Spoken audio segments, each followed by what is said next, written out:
It was 3 years ago when everything happened. I still remember it clearly, even though I try not to think about it too much.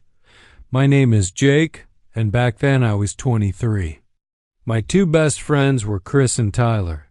We grew up together in Ontario, Canada, in a quiet town where not much ever happened. We were close, more like brothers than friends. Every summer, we would take a camping trip. It was our way of staying connected, even as we got older and life started pulling us in different directions. That summer, we wanted to go somewhere new. Tyler was the one who found the spot. He found it online on some forum where people talked about hidden camping locations. It wasn't a regular campsite. There were no bathrooms, no fire pits, no signs, nothing. Just a patch of ground. Land deep in the woods, about 4 hours north of our town. Tyler was excited about it. "It's off-grid," he said. "We'll have the whole forest to ourselves." Chris and I were a little unsure, but Tyler was always the adventurous one. So we agreed. We left early on a Friday morning and drove together in Chris's old car. The drive was long and quiet, with most of the road surrounded by trees. Once we got off the main highway, we followed a dirt road for nearly an hour. There were no other cars, no buildings, and no phone service. Eventually, we parked the car near a trailhead, grabbed our bags, and hiked for about 30 minutes until we found a flat clearing near a small stream. It was a perfect camping spot, beautiful, quiet, and peaceful. Too peaceful, maybe. The first 2 days went by without any problems. We set up our tents, gathered wood, and made a fire. We cooked hot dogs and drank cheap beer. At night, we told stories and laughed under the stars. It felt like we were kids again, without a single worry in the world. Tyler seemed happier than I'd seen him in a while. He kept saying how good it felt to be out there, away from everything. But looking back now, I remember there was something strange about the place. It wasn't anything big, just little things. We didn't hear many animals. No birds in the trees, no rustling in the bushes. At night, the silence was thick, almost too quiet. Chris even mentioned it once. "You ever notice how dead it feels out here?" he asked while we were sitting by the fire. Tyler laughed it off. "It's just nature," he said. "Pure, untouched nature." On the third night, everything changed. It was about 11 p.m. We were sitting around the fire, talking about life, work, and how weird it felt to grow up. That's when Tyler stood up and stretched. "I'm gonna go for a walk," he said casually. I looked up. "Now? It's pitch black." He shrugged. "Just for a bit. I like night walks. Helps me think." Chris raised an eyebrow. "Don't. Go far, man. You don't have your phone." Tyler smiled. "Relax. I've got my flashlight. I'll be back in 15 minutes, tops." And then he walked off into the trees. At first, we didn't think much of it. Tyler did this kind of thing sometimes. He liked to be alone, to wander and clear his head. But as the minutes passed, I started checking my watch. 20 minutes, 30, then a full hour. Chris got up and grabbed his flashlight. "This is weird," he said, trying to stay calm. He would have come back by now. I agreed. We called out his name, first loudly, then desperately. No answer. Just the cold, still air and the sound of our own voices fading into the forest. We followed the same trail Tyler had taken. It was narrow, with branches brushing our arms as we walked. Our flashlights cut through the dark, lighting up trees and dirt. About 10 minutes in, we saw something on the ground, Tyler's flashlight. It was turned off, just lying there like he had dropped it. Chris picked it up and held it in silence. "Why would he leave this?" he asked softly. We looked around, trying to see or hear anything. The woods were quiet. But then I noticed something odd. There were footprints in the mud boot prints, the kind Tyler wore. But next to them were other prints, barefoot, big, way too big to be normal. They were wide, flat, and human-shaped, but not quite right. A strange feeling came over me, like something was watching us. Chris and I looked at each other. We didn't need to say anything. We both felt it. We turned around and walked quickly back to camp, trying not to run. We didn't sleep that night. We just sat by the fire waiting, hoping that Tyler would come stumbling out of the woods like it was all a joke. But he never did. The next morning, we packed up our gear and hiked back to the car. We drove straight to the nearest ranger station, which took over an hour to reach. When we told them what happened, they looked concerned and immediately started a search. They sent out dogs, drones, and a whole team of people. Chris and I joined the search too, but after 3 days they found nothing. No signs of a struggle, no blood, no body. Just an empty forest, like Tyler had never been there at all. That was the last time we saw him. And the beginning of the nightmare. We've never been able to forget. Asterisk after Tyler disappeared, nothing felt real anymore. Chris and I stayed at the ranger station for hours, answering questions from the police and search team. They asked when we last saw him, what he was wearing, if he had been acting strange. We told them everything, including how he liked to walk alone at night. They nodded and wrote things down, but their faces said it all. They didn't know where to look in such a big forest. The next morning, they began the search. We joined them, calling out Tyler's name while we walked through the thick trees. Search dogs sniffed the ground, and people in bright vests moved in lines, pushing aside branches and looking under bush. The forest felt endless. Every tree looked the same, and the deeper we walked, the more I felt like we were being watched by something hidden in the shadows. After hours of searching, we found nothing. Not a piece of his clothing, not his hat, not even a broken branch that would show where he went. The only thing we found was his flashlight, which we had already picked up the night before. The police took it and put it in a plastic bag, but there were no fingerprints on it other than Tyler's and Chris's. It was like Tyler had simply vanished into the air. That night, Chris and I went back to the small motel near the ranger station. We sat in silence on the beds, dirty and tired, the smell of the forest still on our clothes. Chris kept shaking his leg and staring at the floor. He finally looked up at me and said, "We didn't tell them about the footprints." I nodded, because I had been thinking the same thing. The police wouldn't have believed us if we said we saw giant barefoot tracks next to Tyler's boot prints in the mud. They would have said it was a bear or some animal. But those prints were not from any animal. They were too human. The next day, the search continued, but Chris and I stayed behind for a while, trying to eat something. I couldn't taste the food. My stomach felt tight, and every sound outside the window made me jump. After we finished, Chris said he wanted to go back to the trail where we found the flashlight.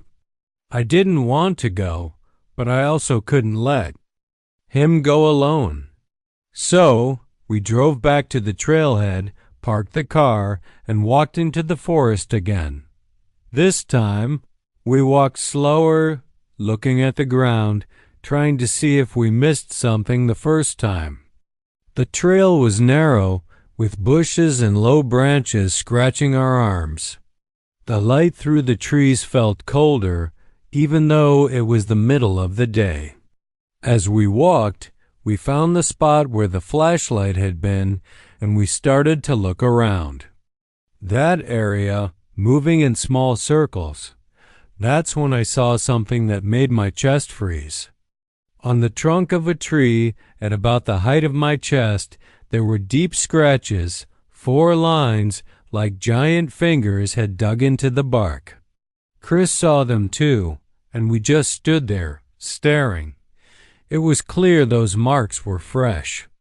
The wood was still light in color, and small pieces of bark were on the ground below. "Jake," Chris whispered, "something's wrong here." I nodded, unable to speak. We moved further off the trail, stepping carefully, trying not to make noise. We found more strange signs, a piece of blue fabric, maybe from a shirt, stuck on a branch, but it wasn't Tyler's. We saw broken branches high up, like something tall had walked through and snapped them. The forest felt heavy, like the air was thicker, and every step we took felt wrong. Then we heard it. A sound from deeper in the trees, like a branch snapping, followed by something moving fast across the dry leaves. It wasn't a small animal. It was heavier, faster, and it moved in a way that didn't sound like a deer or bear. We stopped and listened, holding our breath. For a moment, everything went silent again, and then we heard a low sound, almost like a hum or a growl, far but not far enough. Chris grabbed my arm, and we started walking back, trying not to run but moving as fast as we could without making too much noise. My heart was pounding so hard I could feel it in my ears. Every step I took, I felt like something was behind us, just out of sight, moving through the trees, watching us. When we finally saw the trail again, we didn't stop. We walked all the way back to the car, got in, and locked the doors. We sat there, breathing hard, looking at the tree line. Nothing came out, but the feeling that we were being watched never went away. That night, back at the motel, Chris couldn't sleep. He kept looking out the window, checking the parking lot and the dark woods behind the building. I tried to tell him it was probably just an animal we heard, but I didn't believe it myself. Deep down, I knew something was wrong with those woods, something we weren't supposed to see that the next morning. The police told us they were calling off the search unless they found new evidence. They said Tyler was presumed drowned in the nearby streams, even though he was last seen walking into the woods, not toward water. They gave us sad looks, but I could tell they were ready to move on. But Chris wasn't ready. He told me he was going to stay behind for a few more days, to keep looking on his own. I wanted to stay too, but my parents wanted me home, and part of me was too scared to go back into those woods again.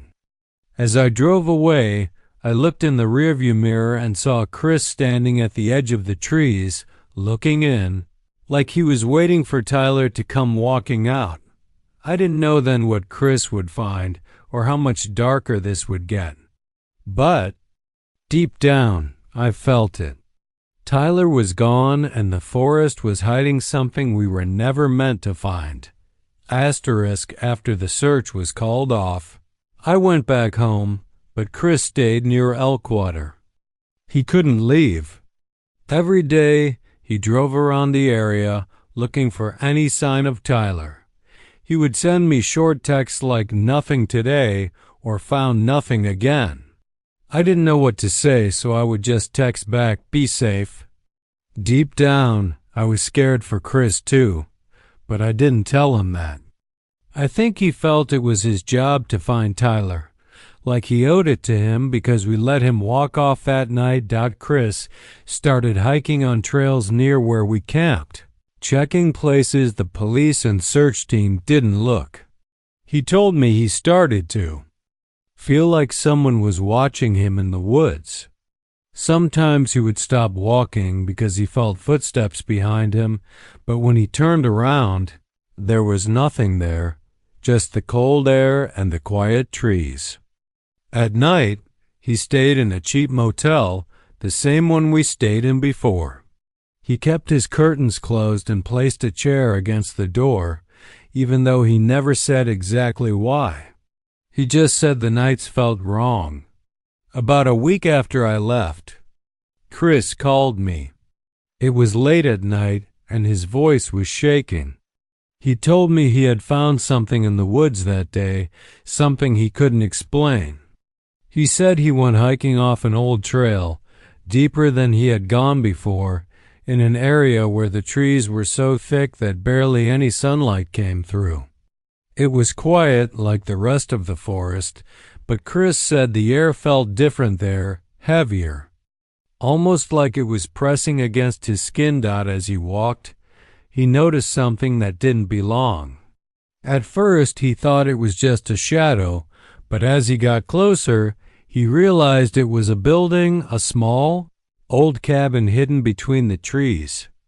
It looked like it had been there for years, maybe decades, with dark, rotting wood and a roof covered in moss. There was no road or path leading to it. It wasn't on any map, and it looked like no one should have been living there. Chris told me the front door was slightly open, moving just a little in the breeze, creaking softly. He said he stood there for a long time, staring at it, trying to decide if he should go in. But then he thought about Tyler, about how he just disappeared without a trace, and Chris felt like he had to look. So he took a deep breath and pushed the door open. Inside, it was dark and smelled like wet dirt and old wood. The floor was covered in dust, and there were strange marks on the walls, like scratches or symbols, but Chris couldn't see them clearly in the dark.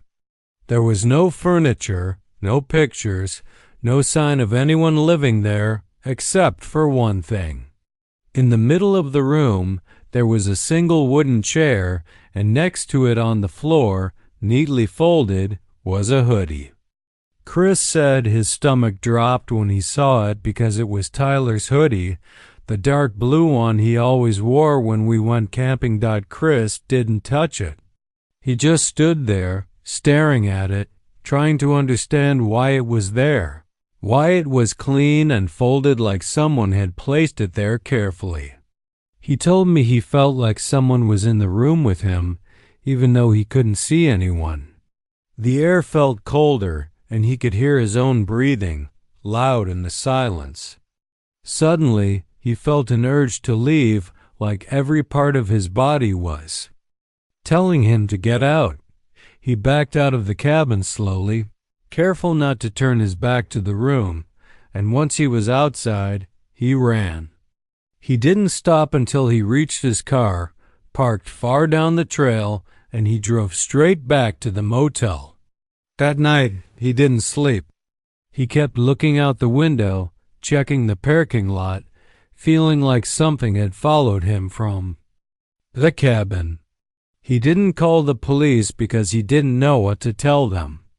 I found a hidden cabin with my missing friend's hoodie inside. Didn't sound believable, and there was no proof it was even Tyler's after he told me. This, Chris said, Jake, I don't think Tyler just got lost. I didn't know what to say. I believed him, but I didn't want to believe it.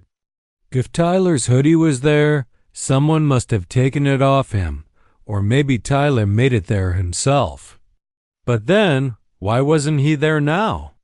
Why was the cabin hidden so deep in the woods with no signs of anyone living there? Chris stayed in Elkwater for 2 more days, trying to find the cabin again to take pictures or bring someone there. But he couldn't find it. He walked the same trails, checked the same trees, but it was like the cabin had disappeared. He even marked the trees as he walked to track his path, but every time he ended up somewhere else, never where he found the cabin. It was like the forest changed when he wasn't looking. When Chris finally came home, he was different. He didn't talk much and avoided going near the woods. Sometimes he would look over his shoulder suddenly, like he heard something, even when we were in the middle of the city. At night, he kept his lights on and locked every door twice. We still didn't know what really happened to Tyler, but we knew that the forest was hiding something it didn't want us to find. Chris kept telling me, "There's something out there, Jake. I don't know what it is, but it's out there." I wanted to believe that Tyler would come back, that he would just show up one day, laughing about how he got lost. But deep down, I knew Chris was right.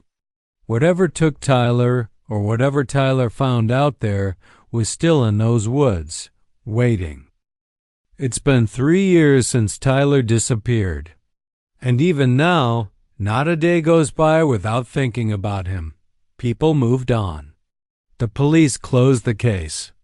They wrote it off as presumed dead by misadventure, basically saying Tyler must have gotten lost or hurt in the woods and never found. But Chris and I never believed that. We saw things out there. Strange things. And when Chris found that old cabin deep in the forest with Tyler's hoodie folded on the floor, we knew something was wrong, something nobody else would ever understand. After Chris came home, he was never the same. He tried to act normal at first. He went back to work, talked to friends, but I could tell he wasn't okay. He kept to himself more and barely slept. A few times he called me in the middle of the night just to say he heard noises outside his house, knocking, whispering, or footsteps on the porch. Each time, there was never anyone there. He installed cameras around his house, but they never caught anything. Just motion alerts in the middle of the night with no clear footage. A few times he said he saw something just out of view. Something tall, pale, and watching. I told him he was probably just paranoid, maybe from stress or lack of sleep. But a small part of me wondered, what if he wasn't imagining it? What if something really did follow him back from the forest? Then one day, Chris vanished. I got a call from his sister. She said he didn't show up for work and wasn't answering his phone. I rushed over to his house, and the front door was unlocked. His car was in the driveway. His wallet and keys were on the kitchen table. But Chris was gone. No sign of a struggle. No note. Just gone, just like Tyler. I told the police everything I could. I even told them about the cabin, about the weird things we saw. They listened, but I could tell they didn't take me seriously. One officer actually said, "Maybe your friend just needed a break." But I knew better. Chris didn't leave. Something took him. A few days later, I got a package in the mail. No return address. Inside was a flash drive and a piece of paper with 2 words, "Don't follow." The handwriting was rough, messy. I plugged in the flash drive, and what I saw still haunts me. It was video footage. Shaky, like it was filmed on a phone. Chris must have recorded it during his last trip into the woods. It starts with him walking along a trail, breathing heavy, muttering to himself. "Gotta find it again," he says. "I know it's out here. The sun is going down." The deeper he goes, the darker it gets. Then, finally, the camera catches it. The cabin, just like he described it. Old, broken, hidden between thick trees. Chris walks up to the door. It's open again. He shines his flashlight inside. The chair is still there, but this time there's something else. a photo on the floor. He picks it up and the camera focuses on it. It's a picture of the three of us, me, Chris, and Tyler, taken years ago. We were sitting on a bench by the lake smiling. The photo had dirt on it and something written on the back. He's still here. Chris keeps filming as he slowly walks inside the cabin. Then the camera suddenly jerks like he hears something behind him. He spins around, pointing the flashlight at the door, but there's nothing, just the sound of wind outside. He whispers, "I shouldn't have come back." Then there's a loud creak, and the floor starts to shake slightly. The light flickers. Chris is breathing fast, panicked now. He turns to run, but stops. The camera shakes wildly, and just for a split second, something flashes in the frame. Something tall, pale, human-like, but wrong. Its face is stretched. No eyes, just smooth skin where they should be. And then darkness. The camera drops. The screen goes black, but you can still hear sounds, dragging, whispering, and then silence. That was the last anyone ever saw of Chris. The police never found the cabin. They sent teams back into the forest, but nothing showed up. It was like the place moved or never existed at all. They listed Chris as a missing person, same as Tyler. His family had to accept that he was gone. But I couldn't. I still can't. Since then, I've gotten weird calls in the middle of the night. No voice, just static. Sometimes I hear breathing, like someone is on the other end, listening. Once I heard my name. Just whispered once. Jake. Then it cut out. I changed my number, but the calls still come. Sometimes at 3:13 a.m. exactly. That time. Every time. And it's not just calls. A few times I found muddy footprints on my porch. Barefoot. Huge. Too big for any person. Once I woke up and found a photo on my doorstep. It was that same picture of the three of us by the lake. Only this time, my face was scratched out. No note.